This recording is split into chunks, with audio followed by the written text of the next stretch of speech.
The dream of Israel, the reality of Israel.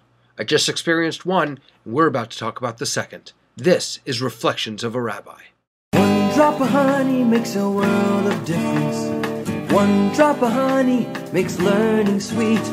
Add one drop of honey to Talmud Torah, and you've got a team that can't be beat. All starts with the children. Open minds and smiling faces. I just returned from 3 weeks in Israel.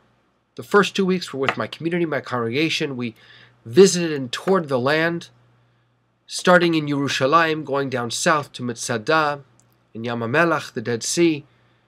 And then we made a special trip over to Sderot, just outside of Gaza Strip.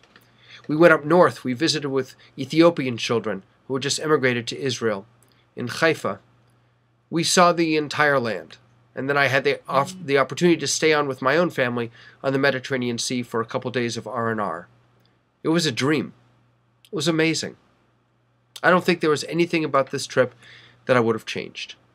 Then I came home, and I got smacked in the face with the reality of Israel.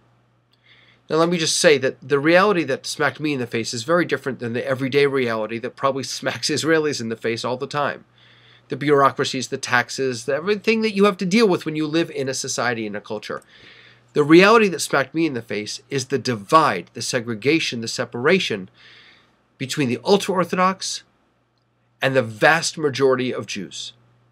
The ultra-orthodox, who denies Israel's right to exist in many ways, refuses to serve in the army in many cases, and yet reaps all of the benefits that the state of Israel offers to them, and then the vast majority of Jews who have given up their right to self-determination and to make Jewish choices by giving those rights over to the ultra-Orthodox. Two important things have happened. First of all, today is Rosh Chodesh, the beginning of the new month of Av. And on the first day of Rosh Chodesh, every new month, women of the wall go to the Kotel to pray. They're all dressed appropriately, shoulders, knees covered. They have kippot on, many of them. Some of the women wear talit and tefillin. They daven at the Kotel, the women's side of the Kotel, quietly without bothering anybody. And then they go to Robinson's Arch, which is next door, which is the egalitarian Kotel, and they read Torah. Why do they do that? Because it is illegal, according to the Supreme Court in Israel, for women to read Torah at the Kotel. Okay. They went this morning, Monday morning, they went this morning to do that ritual, to pray, to read Torah, to welcome the new month of Av, a month that's marked by the sadness of the separation between Jews and the senseless hatred, the sinat chinam, that has caused so much destruction in history, in Jewish history. They showed up, and the leader, the director of Women of the Wall, was carrying the Torah from the women's side of the Kotel over to Robinson's Arch, and she was arrested. She was not reading the Torah. She was arrested for holding the Torah.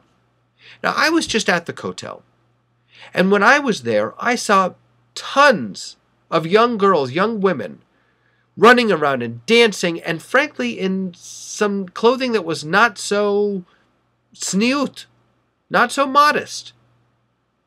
None of them got arrested. Not that they should have. But why is it that the ultra-Orthodox are picking on this group of women who are just davening? They're just praying. Why is there an all-out assault on anything that isn't ultra-Orthodox? And the other thing that happened today is the conversion bill that is being debated in the Knesset passed one of the first committees. Now, we've been told by Netanyahu that it will not be brought to the full Knesset. But what does it say when the government of Israel, when the Supreme Court of Israel, in the case of the Western Wall, and the government of Israel, in the case of the conversion bill, what does it say to American and to world Jewry, to liberal Judaism, the vast majority of Jews in the world? What does it say to us when conversions are being given over to the ultra-Orthodox, when the Kotel, the Western Wall, has been given over to the ultra-Orthodox? What does it say to us? It says to us that this is the reality of Israel.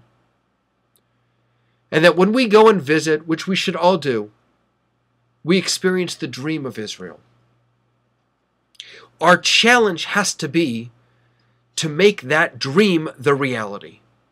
Our challenge has to be to allow Jews of all flavors, of all sizes and shapes, to find ways to express their own Judaism in their own land, without being harassed, without being arrested, without having bills being brought to the floor of the Knesset that challenge their very identity.